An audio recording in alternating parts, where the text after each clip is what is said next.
뭐 대단한 거를 신소재라고 한 건 아니고요. 기존의 물질에서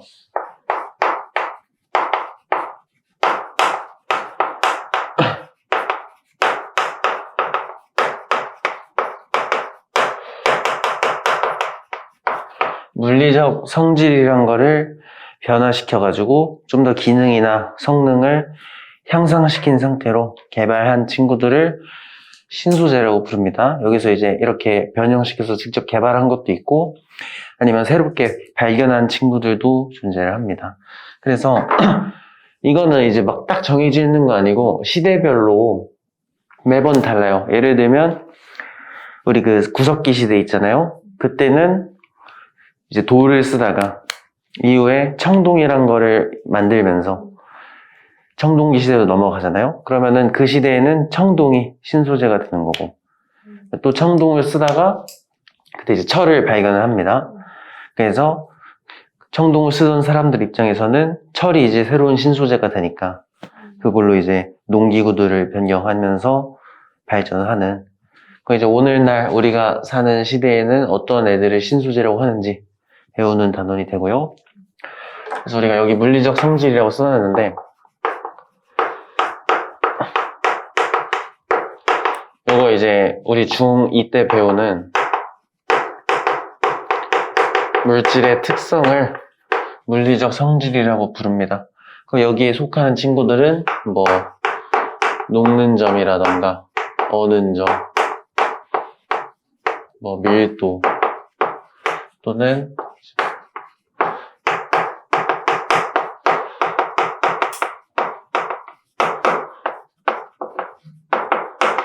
등등 이런 친구들을 물리적 성질이라고 하는데 뭐 앞에 세 개는 워낙 많이 했던 거니까 넘어가고요. 강도는 뭐냐면 얼마나 튼튼한지를 얘기하는 겁니다. 그래서 예를 들어서 우리가 돌을 눌렀을 땐 쉽게 부셔지지 않잖아. 근데 반면에 스티로폼은 조금만 눌러도 부셔지잖아요. 그럼 돌이 강도가 좋구나 이렇게 좀 받아주시면 될 것 같고요.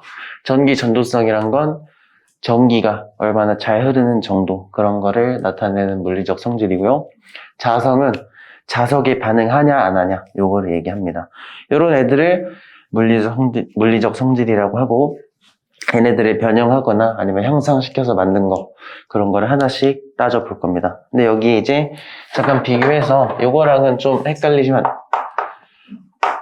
안 되는데 우리 물리적 성질 이외에 화학적 성질이라는 친구들이 있어요. 뭐 이런 애들은 살짝 화학 결합하고 관련 있는 거 있잖아.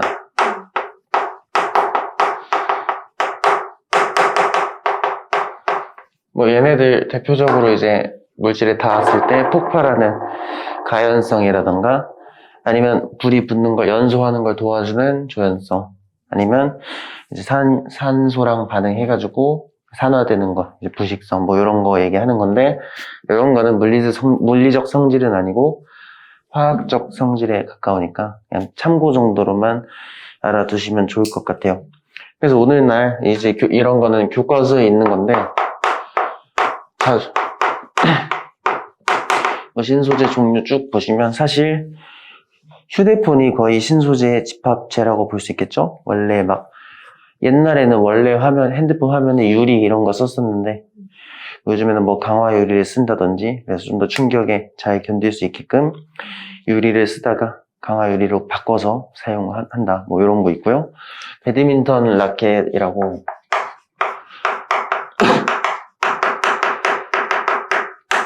요것도 이제 나름 역사가 좀 있는데 원래는 그 줄 있잖아요, 줄 그거를 동물의 창자를 좀 썼었습니다. 그래서 창자로 쓰다가 아무래도 개수도 모자라고 위생도 안 좋고 이럴 거 아니에요. 그래서 이후에 나일론으로 바꿔요. 나일론으로 바꾸다가 오늘날에는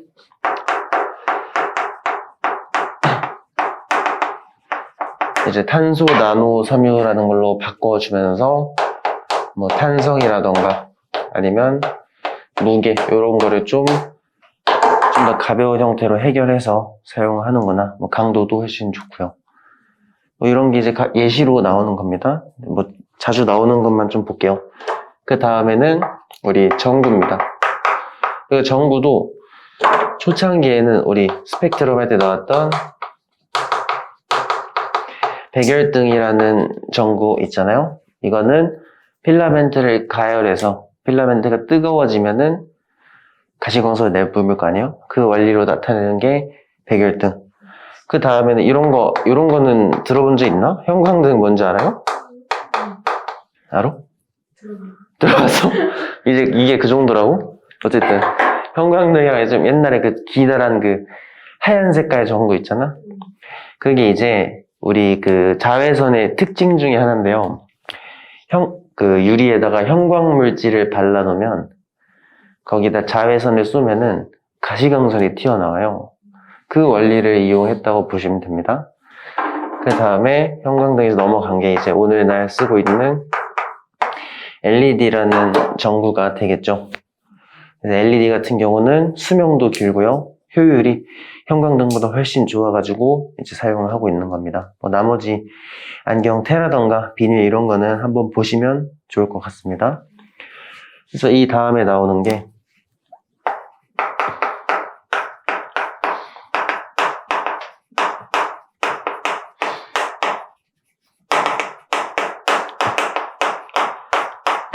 전자기적 성질을 이용한 신소재라고 해서 전기 그리고 자석 관련된 성질을 이용한 신소재라는 뜻입니다.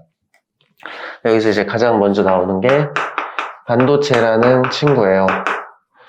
반도체 이야기 하기 전에 그거 잠깐 볼게. 얘네들은 사실 여러 가지 물질의 성질 중에서도 전기 전도성을 이용해서 분류를 해 놓은 겁니다. 물질을 총 3가지로 구분을 좀 하는데 첫 번째는 도체 그리고 절연체. 원래 이렇게 2개였어요. 그러면은 도체라는 건 전기 전도성이 어떤 거예요? 어떤 물질이겠어? 좀 높은 친구들 있죠? 그러니까 전기가 되게 잘 흐르는 애들을 도체라고 부르겠지?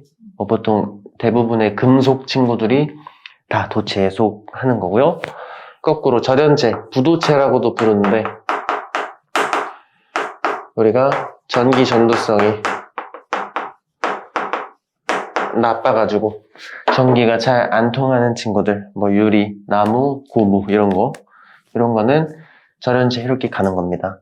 근데 여기에 이제 신소재라고 해서 가운데 반도체라는 게 들어가는 겁니다.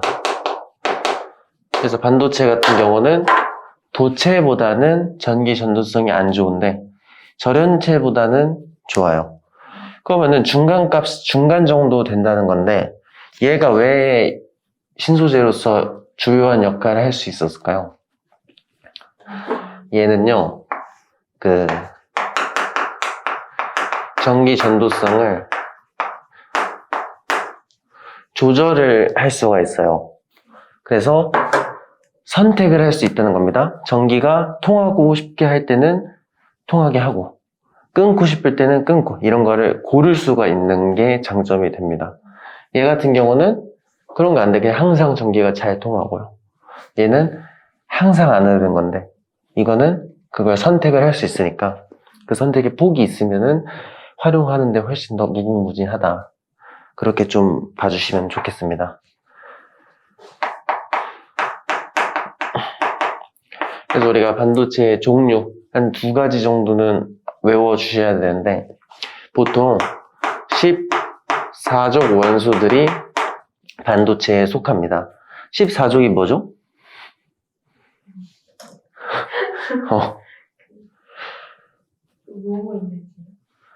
어디 있는 거지? 특징이 뭐지? 원자과 전자라는 특징이 있죠? 원자과 전자가 몇 개? 네? 4개. 원자과 전자가 4개인 친구들이고요. 예시로 2개 정도 알아두시면 좋은데 규소 그리고 점안요 이렇게 2가지입니다.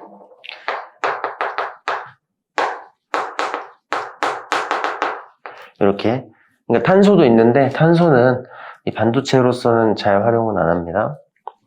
이거 2가지를 반도체 이렇게 부르는 거지. 그럼 얘네들의 기본 결합 형태를 좀 볼 건데요. 얘네들은 일단은 고체니, 액체니, 기체니 고체가 되겠죠? 그래서 입자 배열이 좀 규칙적으로 배열이 돼 있을 텐데 우리가 이렇게 배열이 돼 있다고 해봅시다. 그러면은 원자과 전자가 4개씩 있으니까 여기서 하나, 둘, 셋, 넷. 얘네들도 하나, 둘, 셋, 넷. 하나, 둘, 셋, 넷. 이렇게 가지고 있겠죠? 그러면은 우리가 이제 전자라는 건 몇 개 채웠을 때 가장 안정적이죠? 8개 채웠을 때 가장 안정적이잖아요. 그래서 여기 보면은 이 가운데 있는 규소 입장에서는 주변에 있는 애들한테 하나씩 받으니까 8개를 채운 거지. 근데 얘네들도 여기 옆에 또 있을 거 아니에요. 그렇지? 그래서 주변에 있는 애들이랑 또 8개 채우고 얘네들이 각각 이렇게 8개 채우는데 이때 결합 방식이 이 전자는 얘도 쓰고 얘도 쓰는 거잖아. 이런 식으로 결합되어 있는 걸 뭐라 그러죠? 그렇지. 공유 결합을 하고 있다. 공유 결합을 하면서 전자 8개 채 이런 거 옥텟 규칙이라고 하죠. 옥텟 규칙 배우나? 그런 거 이제 만족시킨 상태를 유지하는 상태다. 이렇게 봐주시면 될 것 같습니다. 그럼 원자과 전자는 어떻게 조절하나요? 우리가 이거는 원래 제대로 설명하려면 좀 걸리는데 사실 통합과학에서 그것까지 요구하진 않으니까 그냥 외워주시는 게 편할 것 같아요. 혹시 이론이 궁금하면은 따로 연락 주시면 제가 또 진행하겠습니다. 그래서 이 반도체의 특징이 뭐냐면 온도가 높을수록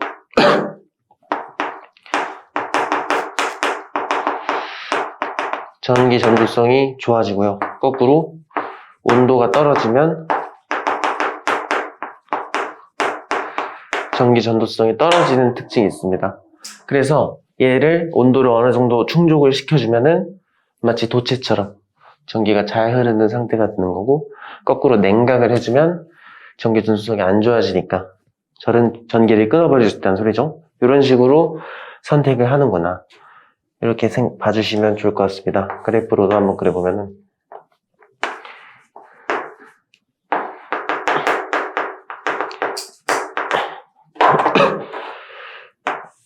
이런 식으로 좀 그려주시면 좋을 것 같아요. 온도가 높을수록 높고 낮으면 떨어진다. 이렇게 선택을 하는 겁니다. 여기에 약간 옛날 그 중등 내용 살짝 섞으면은 전기 전도성이 좋다는 거는 전기 저항은 어떻다는 뜻이죠? 그렇지. 그래서 전기 저항까지 이거는 이제 거꾸로 온도가 낮으면 저항이 올라가고 온도가 높으면 저항이 떨어지는구나. 좀 엮어가지고 기억해 두시면 좋겠습니다. 기본적으로 이런 식으로 돼 있는 건데 여기에 한 번 더 얹어가지고 추가 개발을 좀 더 해요. 사실 반도체라는 거는 개발을 한 건 아니고 발견한 거잖아요. 원래 있었던 원소들이고 여기에 이제 우리가 물리적 성질을 변형을 시켜서 만든 반도체가 따로 있는데요. 그런 친구들을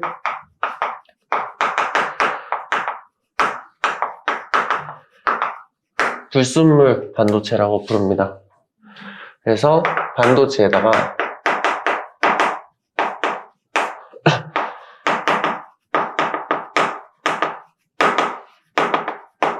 불순물이라는 애들을 도핑을 해줘요. 여기서 도핑은 섞어준다고 생각하시면 됩니다.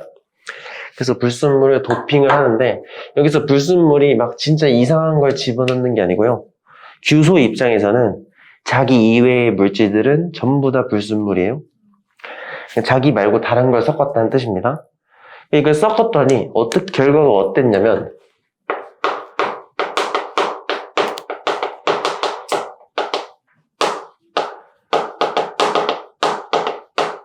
전기 전도성이 엄청 뛰어나졌어요. 그러니까 원래는 반도체는 전기 전도성이 있긴 한데 그렇게 좋은 편은 아니었어. 도체보다 한참 떨어졌단 말이지. 근데 여기에 불순물을 살짝 섞으니까 도체급으로 전기 전도성이 엄청 좋아진 거야. 근데 선택까지 할 수 있는 거죠. 끊었다가 흐르게 했다가 이런 거 선택까지 할 수 있으니까 안 할 이유가 없겠죠. 그래서 이렇게 가주는 겁니다. 그러면은 뭐를 도핑하는데 보통 2가지 친구들을 도핑을 하는데요. 그에 따라서 반도체의 종류가 2종류로 갈립니다. 첫 번째는 P형 반도체라고 불러요. 자, P형 반도체. 얘네들 같은 경우는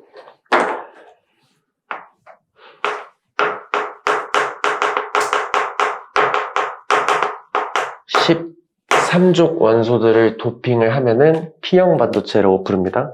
그래서 그 13족 원소들도 한 두세 가지 정도는 알고 계시면 좋습니다. 여기에 가장 많이 나온 애들이 붕소, 알루미늄, 바륨 이렇게 있는데 그냥 두 가지만 알아둡시다.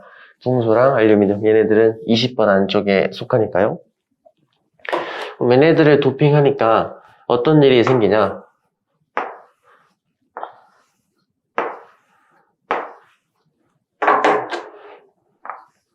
그러니까 원래 이렇게 규소들이 있었는데 이 가운데 규소를 빼고 도핑을 하면 붕소나 알루미늄이 들어가는 겁니다.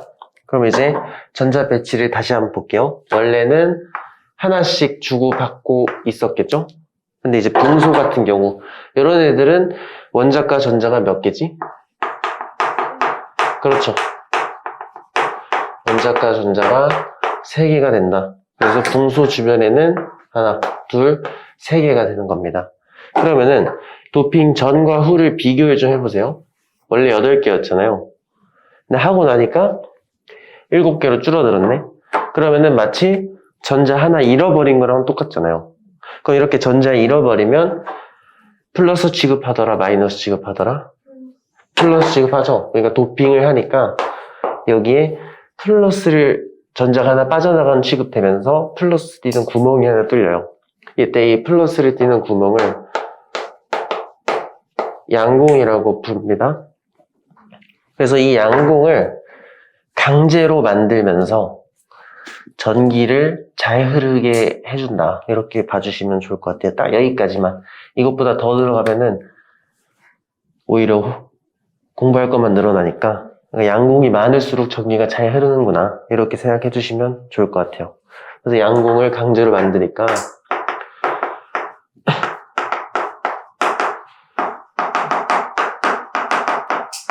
전기 전도성이 올라가네. 이렇게 봐주시면 좋을 것 같고, 그럼 이제 이름이 왜 P형이냐? 그 영어로는 포지티브라고 불러요. 포지티브가 살짝 긍정적인. 그러니까 이 플러스니까 거기에 이제 끼워 맞추게 한 겁니다. 이름 지을 때는. 이제 불순물 반도체 중에 P형 반도체 봤고요. 두 번째는 N형 반도체. 이 친구 같은 경우는 15족 원소를 도핑, 섞어줬을 때 만든 친구인데 마찬가지로 15족도 한 2개 정도만 암기해 두시면 됩니다. 인, 비소인데 비소는 처음 볼 수 있는데 얘를 제일 많이 써서 그래요. AS라고 쓰고요. 비소라고 읽어요.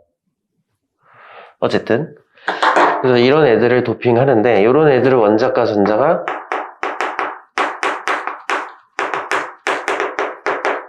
다섯 개가 되겠죠? 그래서 이것도 모양 한번 보면은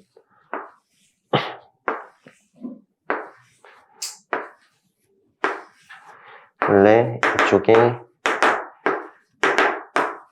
규소들 있고요. 하나씩 주고받고 있었을 건데 대신에 인을 집어넣으니까 인은 전자가 5개거든. 그렇죠? 그럼 이제 인 주변에는 전자가 9개입니다. 그럼 원래 도핑 전에는 8개였다가 9개가 됐으니까 하나가 늘어난 거죠. 그래서 여기에는 이렇게 남는 전자가 하나 생긴단 말이죠. 전자가 하나 남어. 8개 이상 필요 없잖아. 그러니까 하나 남는 겁니다. 그래서 이거 같은 경우는 남는 전자가 많으니까 도핑을 하니까 전자가 많아져서 전기 전도성이 올라가는구나. 이렇게 기억을 좀 해두시면 됩니다. 그래서 전자가 많아지면 마이너스가 되니까 네거티브 따가지고 N형 반도체다. 이렇게 얘기를 하는 겁니다. 그래서 이런 애들 신소재 중에 하나고요. 각각 P형 반도체, N형 반도체 이렇게 부르는 겁니다. 그래서 얘네들을 어디다가 쓰는지 그런 활용 예시들 몇 가지만 좀 기억하시면 되는데, 원래 같으면은 고등학교 2학년, 3학년 올라가면 얘네들도 다 원리를 배워요. 근데 우리는 거기까지 하면은 머리가 아프니까요. 그냥 뭐뭐 있는지 정도만 알아두시면 좋을 것 같습니다. 이런 반도체들 활용 예시로는 다이오드, 그리고 아까 봤던 LED, 그다음에 트랜지스터, 태양전지, 이런 애들에 많이 사용을 좀 합니다. 그 중에서도 다이오드는 그 뭐 하는지 한번 봐주시면 좋을 것 같은데, 이 전기 파트 다루다 보면은 기호를 배우잖아요. 다이오드 기호는 요렇게럼 생겼습니다. 얘가 하는 일이 뭐냐면,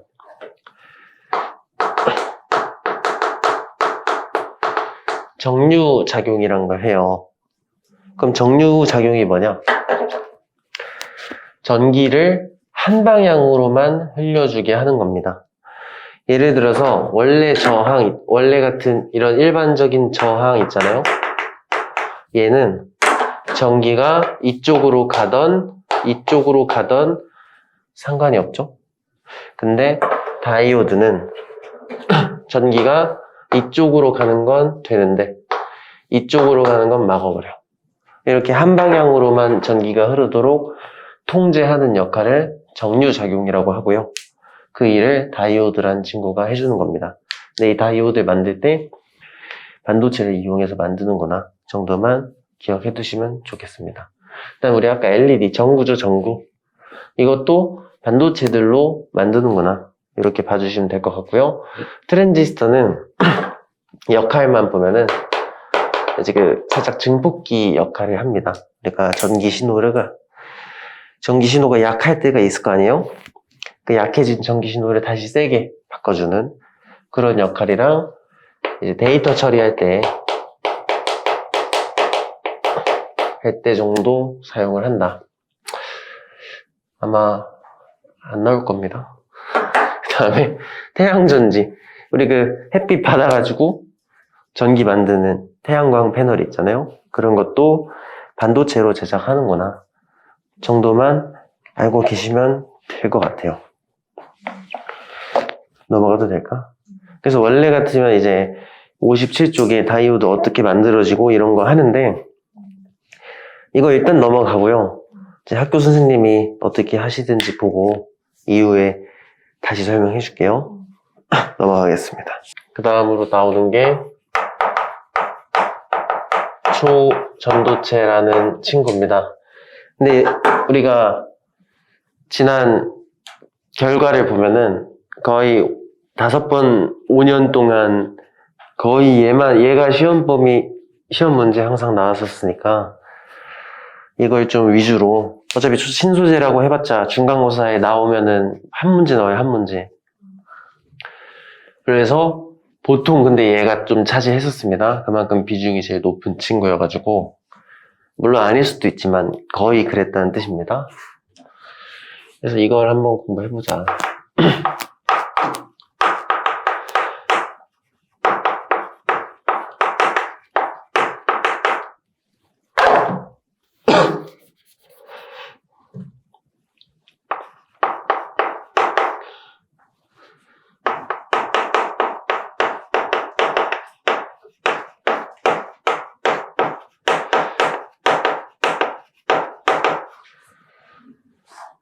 자, 일단 사전적인 뜻은 임계 온도에서 전기 저항이 0이 되는 물질들을 초전도체라고 부릅니다.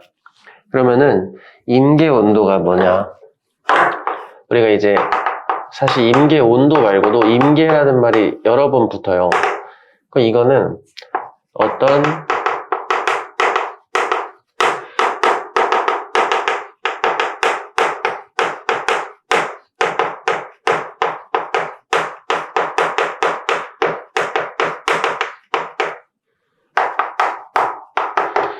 임계 땡땡 이런 거 붙어 있으면 어떤 물리적 현상을 발생시키기 위한 조건이라고 보시면 됩니다. 그 임계 온도는 이 초전도체가 발생시키는 어떤 특성을 발생시키기 위한 온도 조건이구나. 그래서 온도 조건 값을 맞춰줬을 때만 그 현상이 발생한다는 뜻이고요. 그 조건 값은 이 온도보다 더 차가울 때 라고 좀 봐주시면 될 것 같아요. 그래서 이 조건을 맞출 때만 이런 현상들이 발생하는 건데 두 가지 특성이 있어요. 첫 번째는 초전도 현상이에요. 이 친구가 아까 얘기했던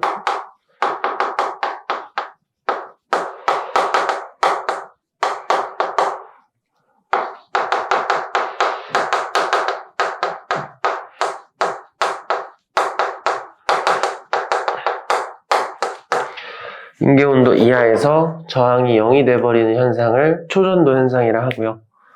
이게 아무 때나 일어나는 게 아니고 임계온도보다 더 차가울 때 이렇게 봐주시면 됩니다.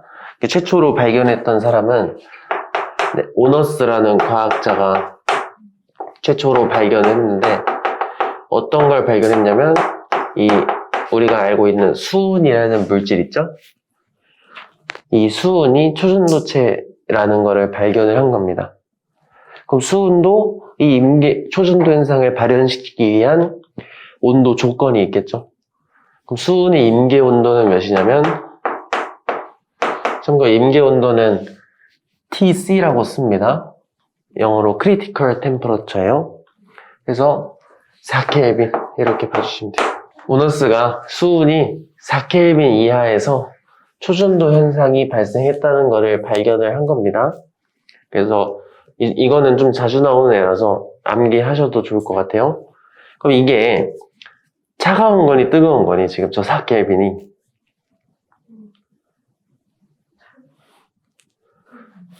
엄청 차가운 거죠? 우리 이 켈빈이라는 온도값은 우리가 여러 가지 온도 단위 계 중에 누구에 속하지? 이거 프린트에도 있더만 아까 보니까 절대 온도입니다. 절대 온도를 켈빈이라고 쓰죠. 그래서 절대 온도 만드는 방법 이것도 이런 거 학교에서 안 알려줘요. 근데 알아야 돼요. 섭씨 온도에다가 273을 더해주면 절대 온도가 나오는 겁니다. 우리가 일상에서 쓰는 온도계가 섭씨 온도를 쓰죠. 어쨌든 그러면은 4켈빈이면은 이 식을 만들면 영하 269도나 되는 겁니다. 그러니까 엄청 차가운 온도에 맞춰줘야 되는 거죠. 그러니까 발견한 것도 되게 기적같이 발견한 거지. 어쨌든 그래서 엄청 차가운 온도를 맞춰줘야 되는구나. 이렇게. 그러니까 이 수은에서 우리가 초전도 현상을 관측을 하고 싶으면 영하 269도보다 더 차가운 상태를 유지해야 볼 수 있다는 뜻입니다. 그래서 이것도 이제 그래프가 많이 나오는데요.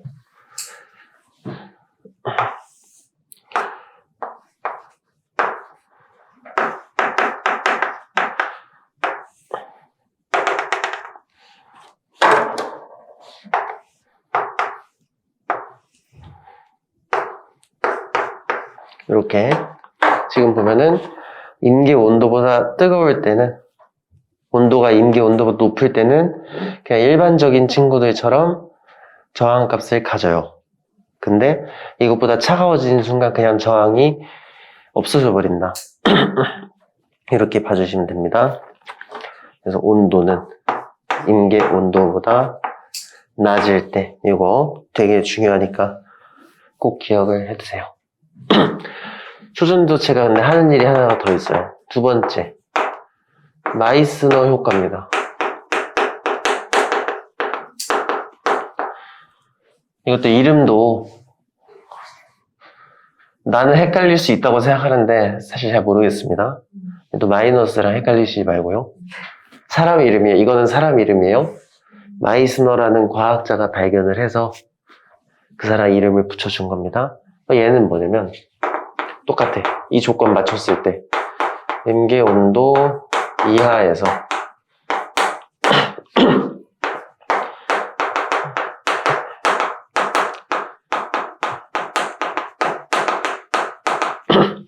자석을 밀어내는 성질을 마이스너 효과라고 부릅니다.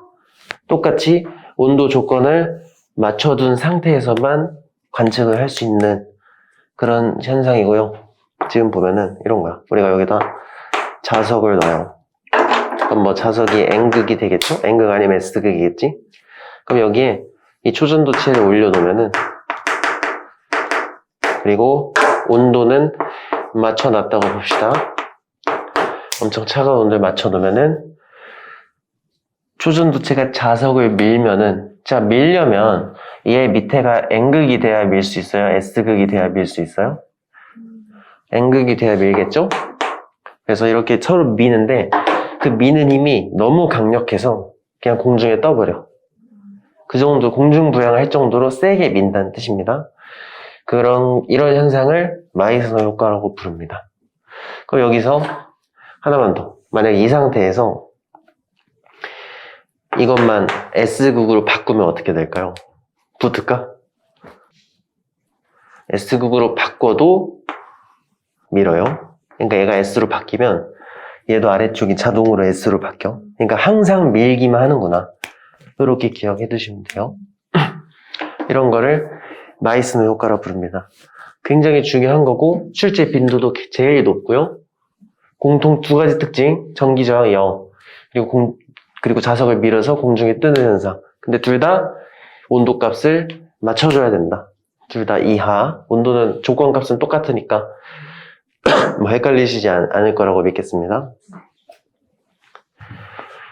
그럼 이제 저 효과들이 왜 지금 좋은가? 이게 왜 신소재에 취급이 되는가? 이런 걸 알아야겠죠? 그래서 이용 한번 볼게요. 일단은 이 전기 저항이 0이 되는 거는 왜 유용할까요?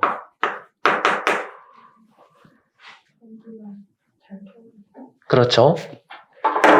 일단 기본적으로 우리 오음의 법칙 있죠? 이거는 이제 웬만하면 기억을 해두시는 게 좋아요. 왜냐면 2학기 때도 또 나오니까.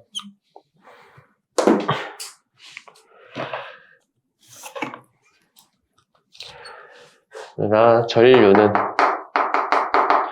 저항에는 반비례하고 전압에는 비례하는 게 오음의 법칙이죠. 그래서 I는 얼분의 V라고도 쓰는데 이게 0이 되면은 얘에 상관없이 전류값이 굉장히 높아집니다. 그렇죠? 그래서 굉장히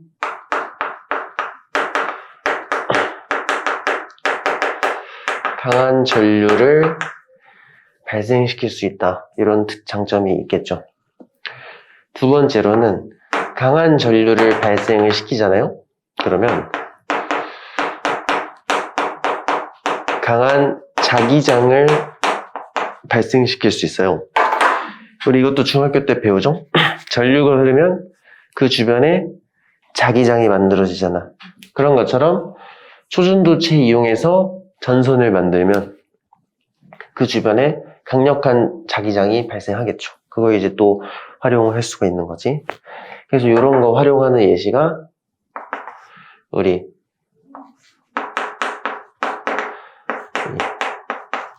MRI라고 해서 플레임은 자기 공명 영상 장치가 되겠죠. 이 병원 가면 있는 거잖아. 이게 이제 사람이 코일 안에 들어가는 거거든요. 근데 이 코일을 초전도체로 만드는 거지.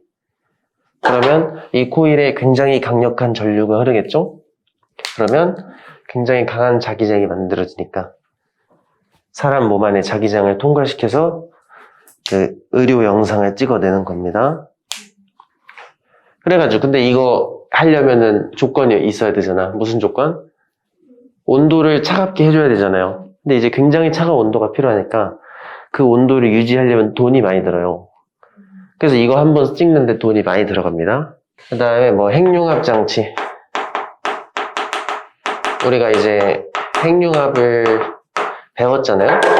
뭐 수소로 헬륨 만든다던가 이런 거. 그걸 이제 연구시설에서도 하려고 하는 겁니다. 왜냐면 그때 핵융합하면 에너지가 나오잖아. 그 에너지 이용해서 뭐 전기를 만든다던가 하려고 하는 거지. 근데 그런 핵융합을 하려면 이 입자들을 제어를 해야 되잖아. 근데 굉장히 강한 에너지가 필요하단 말이에요. 그때 이제 자기장으로 보통 통제를 해요, 걔네들을. 그래서 강한 자기장이 필요한데, 그러기 위해서 초전도체를 활용하려고 하는 겁니다. 뭐 이제 책 있는 거, 입자 가속기, 이런 거 다 똑같습니다. 얘나 그런 입자들을 좀 컨트롤 할 때 사용하는구나, 이렇게 봐주시면 좋을 것 같고요. 세 번째 이용은 초전도 케이블인데, 이걸로 사용할 수 있는 이유가 있어요. 왜냐면 이 전기 저항이 0이 되면요, 열 손실이 없어요. 우리가 전기 제품을 쓰다 보면 뜨거워지잖아요. 그 뜨거워지는 이유가 저항 때문이에요. 그럼 저항이 왜 발생하는지 잠깐 설명을 드리면, 우리가 결국 전류가 흐른다는 건 이 전선 속에서 전자들이 이동하기 때문이잖아요. 그렇지? 이 전자들이 이동하다가 이 도선 또한 물질이다 보니까 원자들로 이루어져 있겠죠? 그럼 전자가 가다가 이 원자 핵들이랑 부딪히면은 그게 저항이에요. 그래서 부딪히는 정도가 많으면 저항도 큰 거라고 보시면 됩니다. 근데 그 부딪히는 과정에서 열이 나는 거야. 마찰열이라 생각하시면 됩니다. 근데 전기 저항이 0이라는 건 이게 안 부딪힌다는 소리예요. 그러면 열도 발생할 이유가 없잖아. 그래서 이 초전도체 쓰니까 열 손실이 없다. 이거는 굉장히 에너지적으로 엄청난 효율이거든요. 그래서 그 초전도체로 케이블을 만들면 열 손실이 없는 그런 케이블을 만들 수 있다. 그거를 초전도 케이블이라고 부르는 겁니다. 이거는 이제 2학기 때 좀 더 자세히 나오는데, 그 보통 거기 그 고속도로 같은 데 보면 논밭 위에 철탑 있잖아요. 엄청 큰 거. 이게 이제 발전소에서 만든 전기를 보내주는 거거든요. 근데 여기서 지금 여기서 열 손실이 되게 많이 나요. 그러니까 이거는 지금 발전소가 보통 저쪽 밑에 쪽이 많아요. 그 경상도, 포항 이런 데 많단 말이야. 포항에서 서울까지 가져오는 겁니다, 전기를. 오다가 버리는 게 너무 많어. 그러니까 그걸 줄일 수 있다는 겁니다, 얘를 활용하면은. 전기 저항이 0이면 열 손실도 없으니까. 이렇게 좀 기억해 두시면 되겠습니다. 자기 부상열차.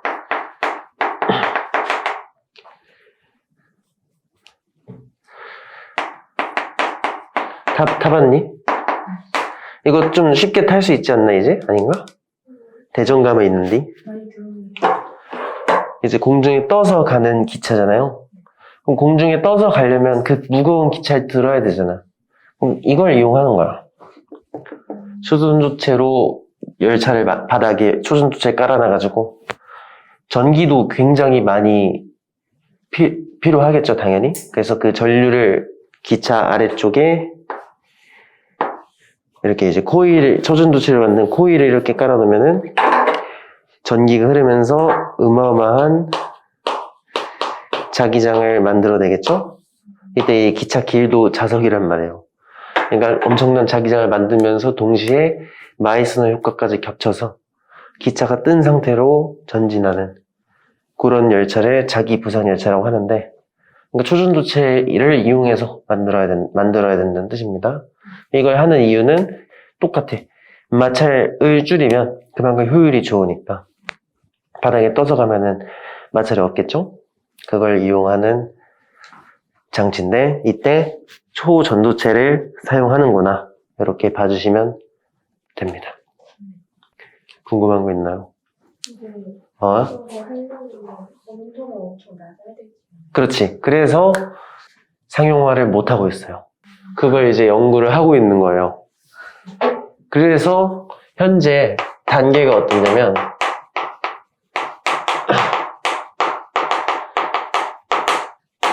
고온의 초전도체를 개발하려고 합니다. 이거는 이제 임계 온도를 끌어올리려고 하는 거예요. 임계 온도를 끌어올리면 그 조건이 완화가 되겠죠, 아무래도.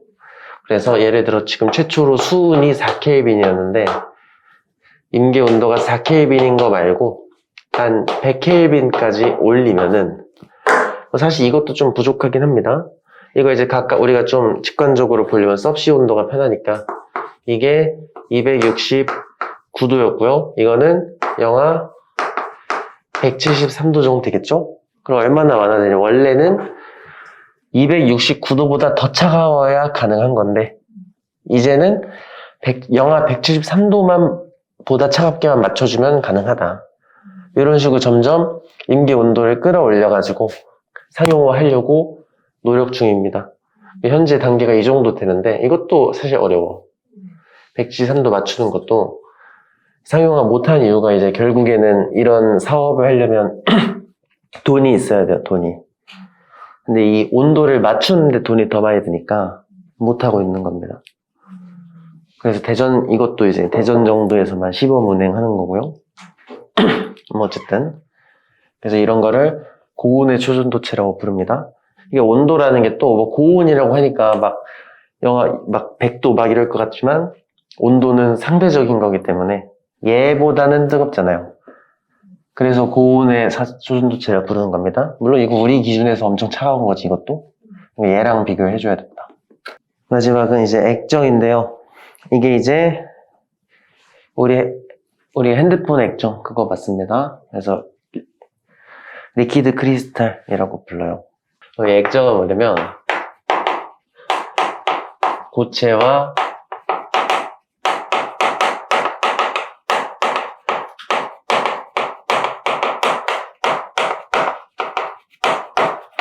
고체이면서 동시에 액체라는 소리입니다. 고체인데 액체처럼 행동하는 친구예요. 우리가 고체랑 액체는 뭘로 구분하는지 아시나요? 우리가 완전 입자가 규칙적으로 배열되어 있어서 다닥다닥 붙어 있으면 고체, 약간 애들이 활발해지면서 살짝 떨어지면서 여기서 왔다 갔다 하는 거는 액체잖아요. 얘는 특이하게도 고체면서 동시에 액체. 이게 뭔 말이야? 이제 보통 대부분 이렇게 좀 규칙적으로 배열이 돼 있는데 여기서 얘네들이 살짝살짝 움직이고 있다는 뜻입니다. 그리고 분자 모양이 저렇게 길쭉길쭉하게 돼 있어요. 그래서 살짝살짝 움직이는데 이거를 발견한 거는 되게 오래됐어요. 근데 처음에 딱 발견하고 나서 바로 활용이 되진 않았습니다. 이거를 발견을 했는데 딱히 써먹을 데가 없는 거지. 그래서 그냥 방치하고 있다가 나중에 재발견된 거죠. 아, 이거 핸드폰 화면으로 만들면 진짜 효과 좋더라. 그래가지고 나중에 재발견돼서 현재는 전자기기 디스플레이로서 활용을 좀 하고 있구나. 이렇게 봐주시면 좋겠습니다. 자, 그러면 어떤 성질이 있었길래 휴대폰 화면으로 쓸 수 있었나 보시면 이 전압을 걸어주잖아요. 이쪽에 얘한테 전기를 걸어주면 얘네들이 배열이 바뀌어.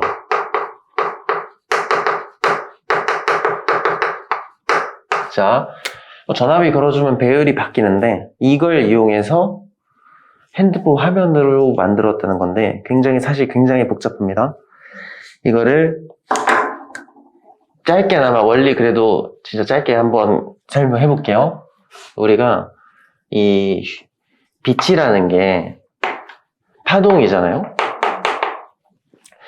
그래서 사실 이게 여러 개로 진동을 좀 해요. 이쪽으로 진동하는 애들 있고 뭐 요 방향으로 진동하는 애들 이런 애들이 막 섞여가지고 들어와. 그러니까 이제 별사탕 모양으로 들어온다고 보시면 됩니다. 근데 이제 휴대폰 같은 전자기기 보면은 이 화면 뒤쪽에 편광판이라는 게 있어요. 이 편광판은 뭐냐면 여러 방향으로 진행하는 빛 중에 이제 저런 모양의 편광판이 있으면 얘 중에서 이렇게 위아래로 진동하는 애만 통과를 시키는 거예요. 그러니까 특정 방향으로 진동하는 빛만 통과시키는 판 하면서 평광판이라고 부르는 겁니다. 이렇게 평광판으로 저런 액체가 통과를 하면은 여기에 기다리고 있는 애들이 누구냐면 액정이에요. 그래서 액정들이 이렇게 액정을 통과를 하는 겁니다. 근데 이 액정이 고체이면서 동시에 액체라서 움직일 수 있다 했잖아요. 그래서 이 액정이 이렇게 살짝살짝 휘게끔 설계를 해 놓은 거예요. 그러면은 이 빛이 가다가 어떻게 되냐면 이 액정이 휘는 방향으로 같이 휘어요. 이렇게. 됐지? 그럼 여기 이제 뭐가 기다리냐? 평광판이 하나 더 기다리는데 이 평광판 이번에 이쪽으로 진동하는 평광판을 이렇게 놔요. 그러면은 지금 나는 어차피 이미 가로로 움직이고 있으니까 여기도 통과를 할 수 있겠죠? 이렇게 이제 빛을 통과를 시키는 겁니다. 근데 아까 얘기했지만 액정이 전압을 걸어주면 배열이 바뀐다고 했잖아요. 그래서 똑같이 해볼게. 여기서 이제 또 이 세로 평광판에서 위아래로 진동하는 빛이 이렇게 첫 번째 평광판에 통과했다 해봅시다. 그럼 여기에 이제 전압을 거는 거야. 이 사이에 전압을 걸어주면 플러스, 마이너스 이렇게 전압을 거는 순간 이 모든 액정이 이렇게 통일이 돼버려요. 그러면은 아까는 액정이 누우니까 같이 따라 누운 거잖아, 빛도. 이제 두 번째 상황에서는 빛이 누울 이유가 없죠? 그래서 그냥 이 상태로 쭉 갑니다. 그럼 여기서는 방향이 다르잖아요. 그러면은 빛이 통과를 못해요. 이러면 빛을 차단을 시키는 거야. 자, 그럼 이게 디스플레이랑 뭔 상관인데 선택적으로 내가 빛을 내보내고 싶은 곳에만 빛을 내보낸다. 이런 식으로 화면을 조절을 한다는 뜻인데 예를 들면 제 핸드폰 보면은 여기에만 빛이 나오고 나머지는 빛이 안 나오잖아. 나머지 부분에 지금 전압을 걸어 놓은 겁니다. 근데 여기만 전압을 안 걸어서 이 부분에만 빛이 나오면서 이제 시간을 표시해 줄 수 있게끔 이렇게 다 제각각 컨트롤을 하고 있는 거예요, 화면을. 여러 개의 액정들이. 이런 거를 이 정도 원리 사실 나올 확률 거의 없고요.